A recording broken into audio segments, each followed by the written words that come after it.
জলপাইগুড়ি যেন এক টুকরো দার্জিলিং, হাড় কাঁপানো শীতের সঙ্গে প্রাপ্তি শহর থেকেই কাঞ্চন দর্শন। সাত সকালে ঘুম থেকে উঠেই ঘুমন্ত বুদ্ধকে দেখে আপ্লুত জলপাইগুড়ি শহরের বাসিন্দা। গত কয়েকদিন ধরেই তাপমাত্রার পারদ নামছে জলপাইগুড়িতে। সর্বনিম্ন তাপমাত্রা 10 থেকে 11 ডিগ্রি সেলসিয়াসের মধ্যে ওঠানামা করছে। শীতের পোশাক পরে শীত উপভোগ করছিলেন বাসিন্দারা। তবে কুয়াশার কারণে মুখ লুকিয়েছিল কাঞ্চনজঙ্ঘা। মঙ্গলবার আকাশ পরিষ্কার হতেই দেখা দিল ঘুমন্ত বুদ্ধ। শীতের সকালে বরফ শৃঙ্গ দর্শনের স্বাদ পূরণ হয়ে গেল জলপাইগুড়ির বাসিন্দাদের। এই কাঞ্চনজঙ্ঘার প্রাকৃতিক দৃশ্যটা দেখি, রোজ সকাল মর্নিং ওয়ার্কে যাই, দেখতে ভালো লাগে।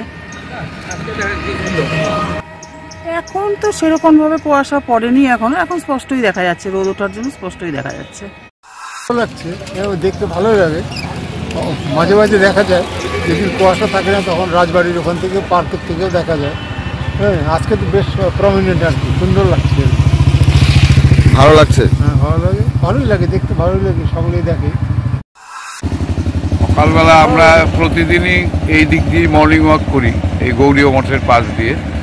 প্রতিদিনই আমরা লক্ষ্য করি যে কাঞ্চনজঙ্ঘা দেখা যায় কিনা, কিন্তু মাঝে মাঝেই কাঞ্চনজঙ্ঘাকে দেখা যায় না। কিন্তু আজকে খুব স্পষ্ট দেখা যাচ্ছে, মনে হয় কুয়াশা টুয়াশা নাই, যার জন্য খুব ডিস্টিংক্ট দেখা যাচ্ছে। পিনাকি শিলের প্রতিবেদন, সিসিএন তরাই টুয়ার্স সংবাদ। প্রতি মাসের তৃতীয় রবিবার এসএসকেএম হাসপাতালের চিকিৎসক ডাক্তার অরুণাভ ঘোষ, এমডিডিএম এন্ড্রোক্রিনোলজিস্ট রোগী দেখবেন জেলা পরিষদের বিপরীতে জলপাইগুড়ি মেডিকেলে। তারা সুগার, থাইরয়েড, স্মৃতিশক্তি কমে যাওয়া, অতিরিক্ত ওজন, হাত পা যন্ত্রণা, দুর্বলতা, মাথার চুল উঠে যাওয়া, একাগ্রতার অভাব ইত্যাদি সমস্যায় ভুগছেন। তারা ফোন করুন 9933342740 এই নম্বরে।